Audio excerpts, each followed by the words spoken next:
How much 1 hour？ 在台湾挣得多一点吗？在台湾那个赚钱很好啊。全世界主要品种的咖啡。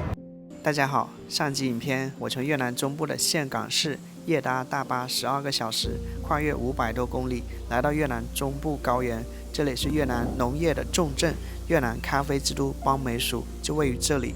这里没有游客，也没有博主会来的城市。这种无人问津加上咖啡之都的地位，恰恰吸引了我的好奇。Anna. OK。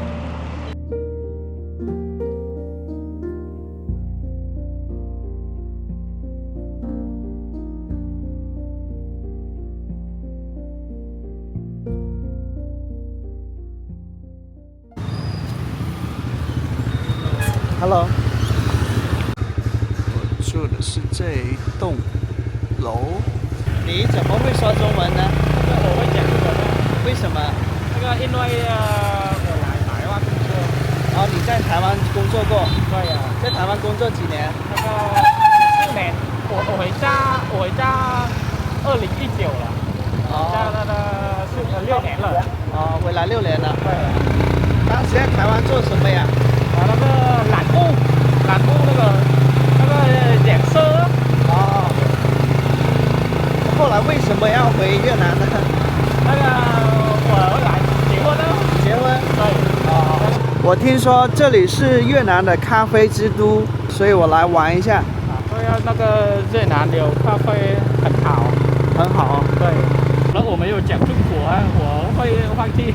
这里都没有什么游客哈。到了。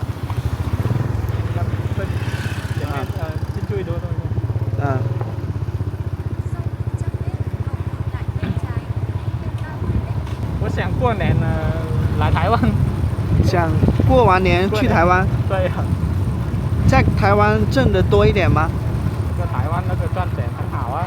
哦。那个买票那个去追了。取了又取了300万。这里小哥说不冷也不热。对对。天气很好。天气很好了。那个越南这里跟那个Đà Lạt那个天气呢会好。都很好。对，你看看那个荔枝。前几天在岘港的宾馆老板知道我要来邦美属，他觉得百思不得其解。他说怎么会去这个地方呢？这个地方又没有旅游资源，又没有景点的。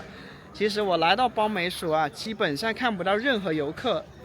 而且呢，如果说这里有什么景点的话呢，就是我身后这一个，它就是越南整个国家唯一的国家级咖啡馆啊。它的英文名叫Vietnam World Coffee Museum。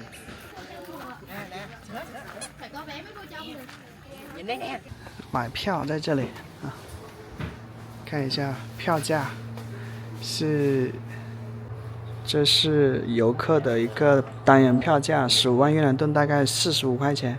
如果你是本省人的话呢，它只要9万越南盾，大概是27块钱。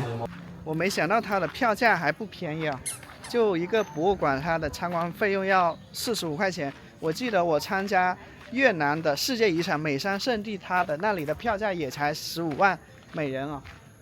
它的开放时间是每天的早上7点到下午的5点。OK，Thank you。咱们在越南唯一的国家级咖啡博物馆尝尝这里的咖啡啊。Milk coffee，Thank you。Only one。OK。It's 100% Robusta。哦。加冰块，自己来。先加点水，再加冰块。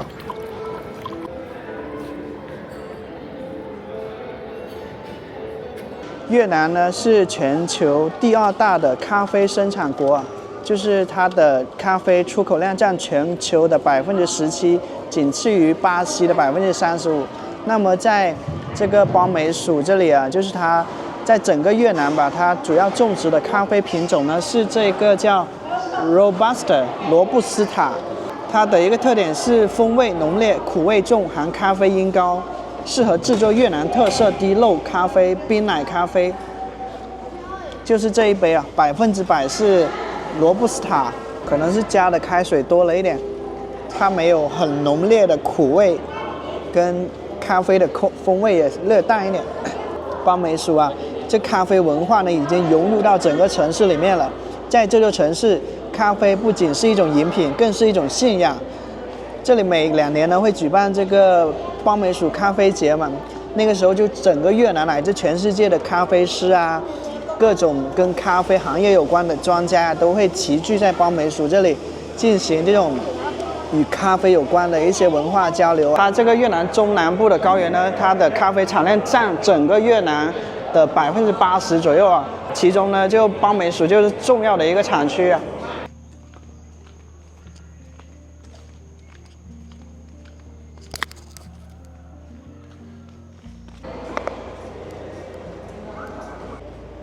bestseller。这里介绍了全世界的主要咖啡种植地吧。你像东南亚、越南啊，在全球的咖啡种植中呢，主要有2个品种，一种呢就是越南主要的种植咖啡品种罗布斯塔，另外一种呢就是这个阿布比卡，这个是做精品咖啡的，而这个阿布斯塔呢是做这种速溶咖啡的。在咖啡的一个采收啊，主要2种方法，一种是手工采收，一种是机械采工啊。在大多数国家，手工采收还是最主要的一个收割手段。然后这些农民啊，就采收那些已经达到90%到95%成熟的咖啡果，这样呢可以保持咖啡的一个高质量。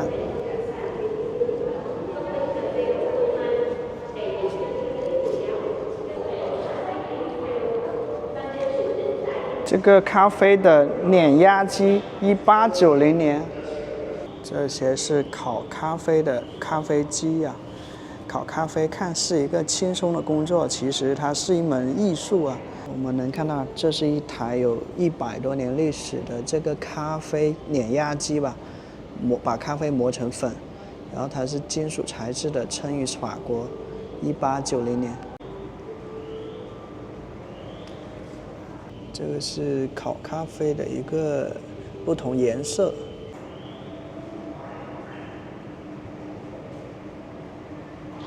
好多这些设备都是上百年的历史了。这是全球的一些咖啡厂牌嘛，哥伦比亚。像这些机器呢，是这个咖啡磨豆机啊，介绍了怎么从欧洲引入到这个咖啡磨豆机。这里介绍了咖啡的历史啊，这里介绍了咖啡是在公元1500年的时候传入欧洲的，然后直到1680年的时候呢，才出现了咖啡磨豆机。为什么要磨咖啡呢？原因是为了增加咖啡豆表面接触面积啊，并使风味提取的过程中更加顺畅。如果把咖啡豆磨成粉以后啊，它与水接触的面积就提升了，这使得它们更快地释放到水中啊。磨好的咖啡呢，因此可以更好地保留它的风味和口感。因此，想要喝到一杯美味的咖啡啊，把咖啡磨成豆，这个过程简直是一门艺术。目前，咖啡在世界上70多个国家有种植啊，其中出口咖啡的国家呢有50多个。比如巴西、越南、哥伦比亚、埃塞俄比亚、印度尼西亚，在高原热带气候和肥沃土壤中生长的咖啡是最美味的作物。这介绍了各个国家咖啡的历史啊，比如说像日本呢，它的咖啡是这个葡萄牙还有荷兰的商人啊，通过在16世纪和17世纪的这个商船介绍到日本的。我可以说，在5大洲都有咖啡的一个种植啊，它们的历史都比较相似。欧洲呢是在17到18世纪，这个时间呢是咖啡开始在全球流行的阶段啊。越南咖啡首次出现在1857年，直到1890年啊，咖啡呢就是被宣传和种植。到了20世纪早期啊，它很快成为了一个非常流行的一个消费品啊，在城市到郊区。哦，这个是还原越南人民喝咖啡的一个场景吧。啊，速溶咖啡。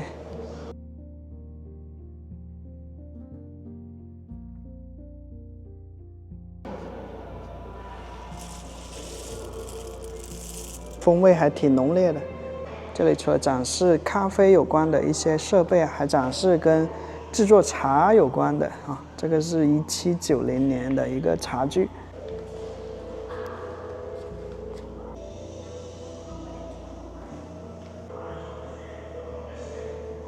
这些是比较早期的咖啡磨豆机，它就是手动的，是这么捻动。Please take off your shoes， 还可以坐着体验一下。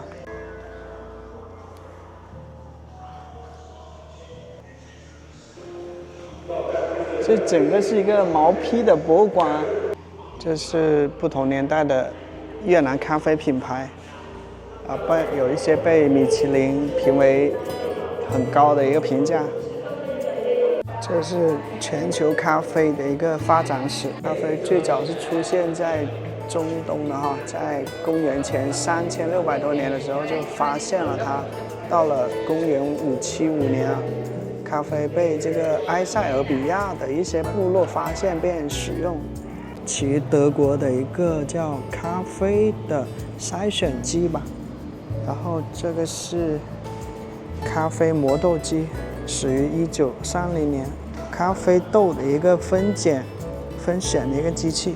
在咖啡收回来以后啊，咖啡豆呢需要被很好的处理，以免发霉跟损失它的品质。有2个方法呢，让它保持它的品质的，一种是干处理啊，将咖啡放在一个比较干燥的地方。刚才我们喝的那杯咖啡就是罗布斯塔的，因为越南最主要的咖啡品种就是罗布斯塔，它的占比应该达到70%到80%这样子啊，剩下的10%到20%呢就是阿拉比卡。因为啊，这个阿拉比卡呢，它是更喜欢在高海拔的地区生长的，而这个罗布斯塔呢，就是在400米到800米这样一个中低海拔生长啊。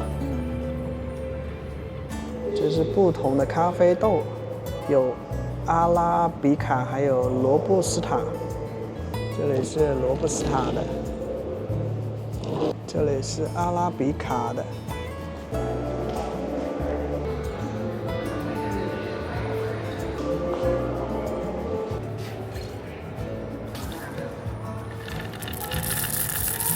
全世界主要品种的咖啡，包括阿布斯塔，还有阿拉比卡。我身后都是一些100多年的一些咖啡磨豆机啊。以前呢都是手动磨豆的，通过摇这个，像这个就没有那个手把，直接通过转这个轮子。这里有一排不同年代的咖啡磨豆机啊，我感觉它不仅能有实际的作用啊，作为收藏也不错，它还挺美观的。把咖啡豆放到这里面来，摇，就把咖啡豆碾碎了。这又是不一样的咖啡磨豆机啊！你看每个磨豆机它的质感和声音都不一样，这个就没有声音啊。这些好像是用来储存已经经过烘烤的咖啡的一些容器。在100多年前，那时候烘烤咖啡豆还是用这种煤炭呢。把咖啡豆装到这个里面，不断的翻滚。还没见过咖啡树啊，它应该是长这样的。在邦美属啊，可拍的东西并不那么多。邦美属 ，the destination of the world coffee。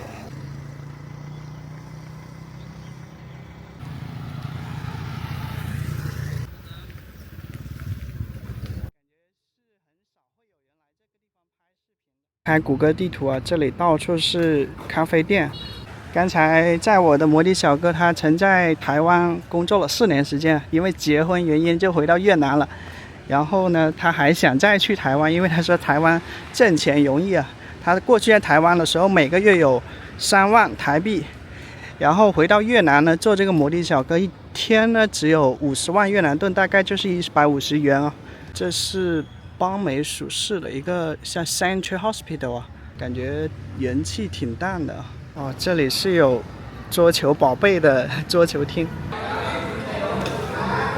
嗨，新早。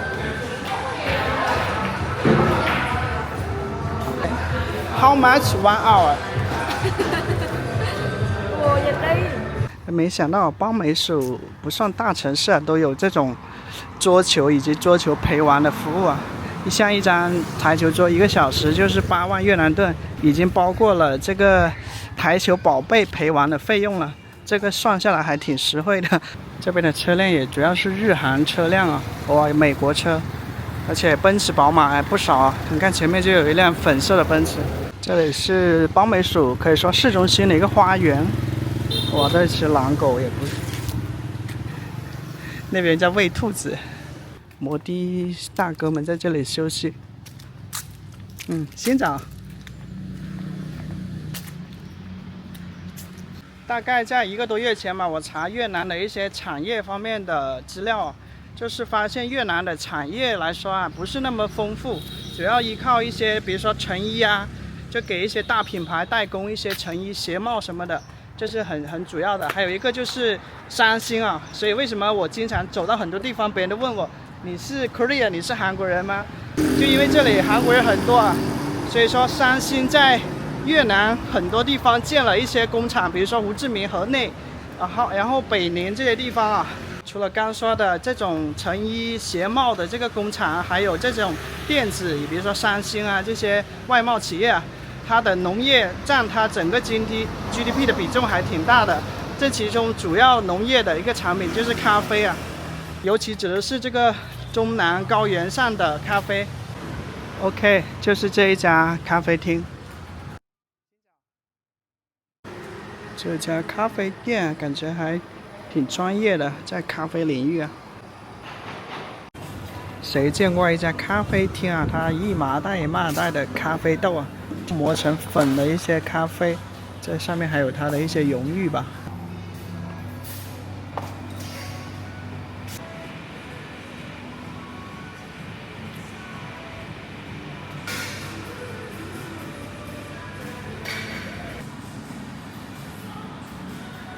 咖啡店还卖咖啡豆，来自这种哥伦比亚的、肯尼亚的，还有埃塞比亚的，100克从16万到21万不等啊。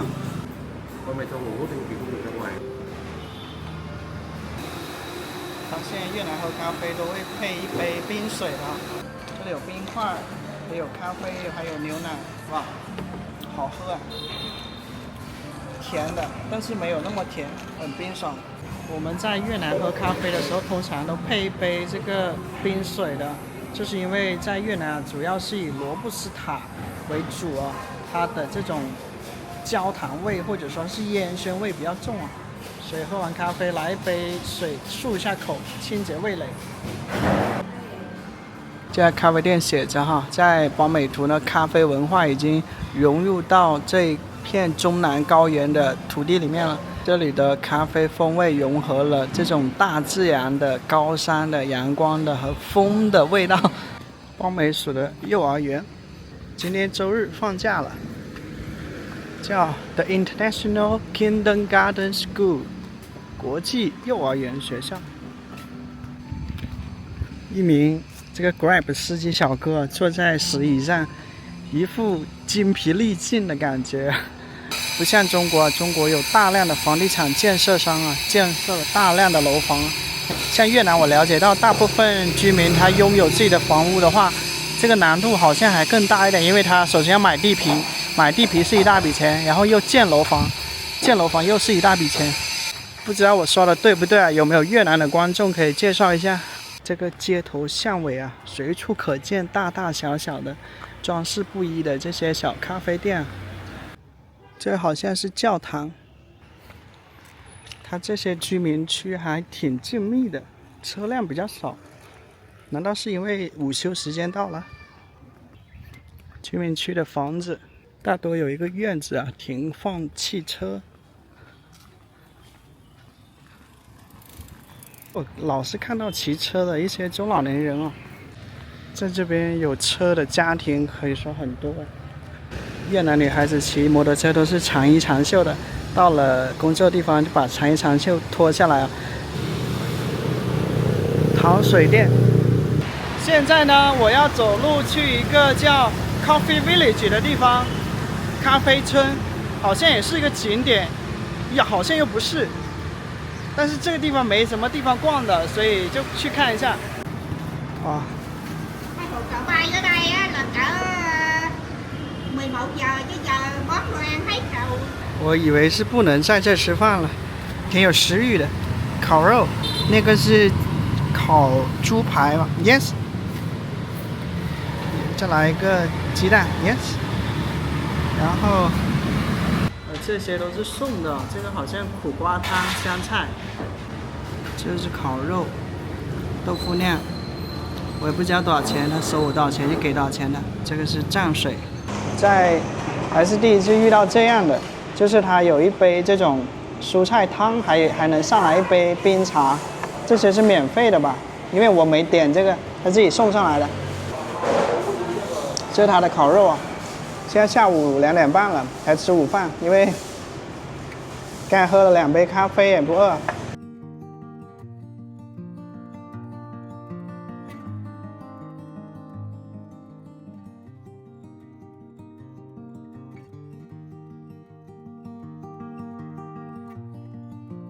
这个辣椒水好像也不酸也不甜，它就提升这个烤肉的风味吧。这豆腐酿，这烤肉还可以。试一下这一碗苦瓜汤，哇，有点苦啊。这个很实在啊，它这个还不单是苦瓜，它是苦瓜酿，里面还有粉丝，肉末木耳粉丝。第一次喝到类似这样的汤啊，会夏天的话也挺爽口的。 蔬菜啊，黄瓜都生吃的居多。可以。大姐要给我勺子，我说不需要。刚吃完这个豆腐酿，它是甜的，它这里的酸菜、咸菜还挺好吃的，特别解腻。最后来一口冰茶。刚才那一顿的话，5万越南盾，大概15块钱，我觉得还可以哈，物价可以。哇，一个小诊所等了那么多人。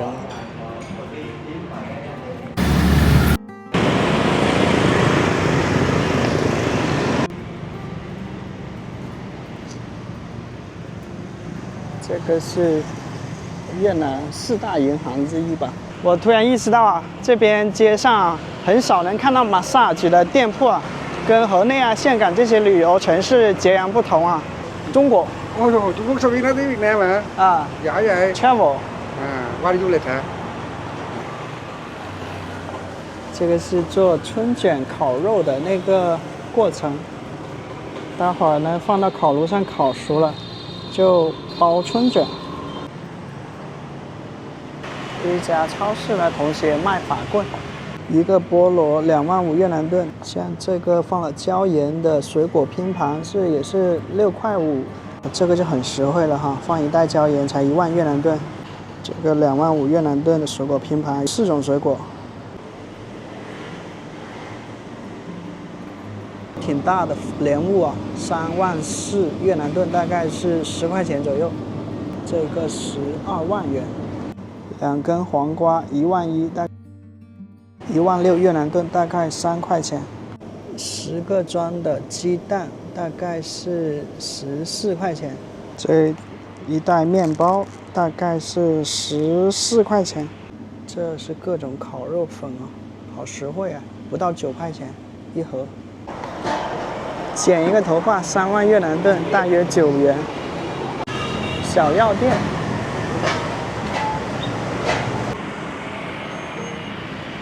现在在找洗手间，我发现这个是一个挑战。这榴莲是挺实惠的，5万越南盾1公斤，也就是7块5一斤吧。这是什么地方我也不知道啊。为了洗手间，我看能不能。 这个属于上闯民宅吗？我看它像一个公共的服务设施，所以我先进来找一找洗手间。这里好像是一个月子中心，还是一个医院哦。工作人员挺好的，这个笑着说你用吧。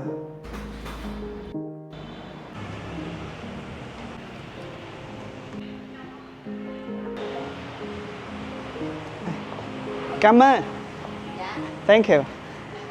嘿，我看一下，包牛点。 Cái này để cân.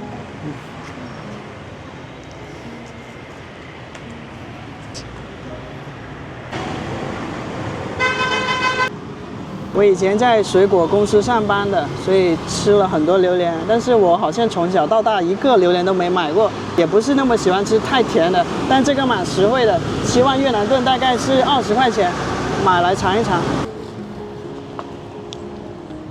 他说那个大的还没这个小的好吃，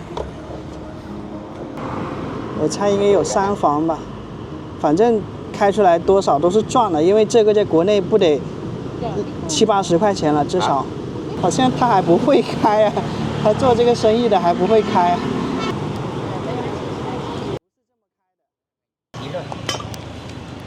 哦，这个是2房吗？还是？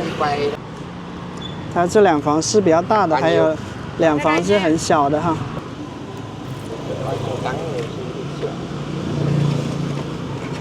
哦，它好像有5房呢，那里面还有1房。哇，这还有1房大的，这房是最大的、最饱满的。哇，哇，哦 ，so good。这是日产，刚才不小心碰了一下榴莲的刺啊，就马上出血了。20元人民币买了一个有4房的榴莲啊，有2房是很小的，有2房是挺大的。我家是广西的，虽然也属于亚热带，但是我小时候压根不知道有榴莲这个东西。好像到我20多岁的时候，我才看到这个东西。对面是整个越南最大的通信运营商啊，叫 Viettel， 我的手机就是用它的。然后下面写 DAKLAK， 这就是德勒省，而邦美属呢属于德勒省的省会城市。其实如果你从航拍里看的话，邦美属啊，它就像是中国的小县城的规模。哦，这是小学生放学了，家长来接。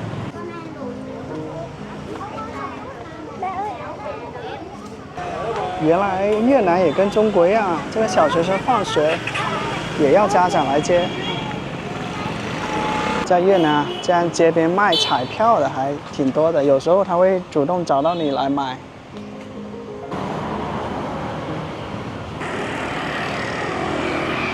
Yeah, yes, eat. You eat. Thế. Gì đây? À. Ăn à? OK. OK. OK. OK. 拜拜。拜拜。第一次遇到这种情况，这个越南女士主动跟我搭话，她指着我这个盒子说，应该是说里面是什么东西。哦，这边桌球店挺多的呀，用的图片跟中国的桌球厅是一样的。这张图片我就在不少于10家桌球厅看到了，走了有2公里了吧，应该快到这个咖啡村了，也不知道是个什么样子的。地图上写着大大的名字叫 Coffee Village。